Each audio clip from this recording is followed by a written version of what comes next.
एक समय की बात है।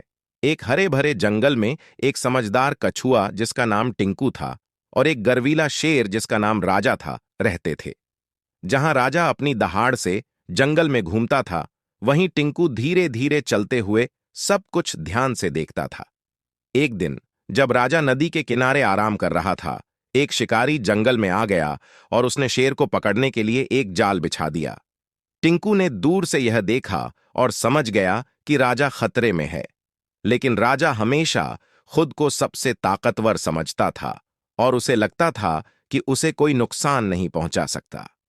टिंकू राजा के पास गया और बोला, राजा, आसपास खतरा है। शिकारी ने तुम्हारे लिए जाल बिछाया है। राजा हंसते हुए बोला, टिंकू, तुम तो छोटे और धीमे हो। तुम्हें मुझसे ज्यादा खतरे के बारे में क्या पता? मैं जंगल का राजा हूं। टिंकू ने शांतिपूर्वक कहा, राजा, कभी कभी समझदारी ताकत से ज्यादा काम आती है। राजा ने टिंकू की बात को नजरअंदाज कर दिया और धूप में सोने लगा। अगले दिन सुबह राजा उस जाल में फंस गया। उसने जोर जोर से दहाड़ा, लेकिन कोई भी जानवर उसकी मदद करने नहीं आया। टिंकू ने राजा की दहाड़ सुनी और धीरे धीरे उसकी तरफ बढ़ा। उसने देखा कि जाल राजा के चारों ओर कसकर लिपटा हुआ है। मैंने कहा था, टिंकू ने हल्की मुस्कान के साथ कहा। अहंकार खतरनाक हो सकता है।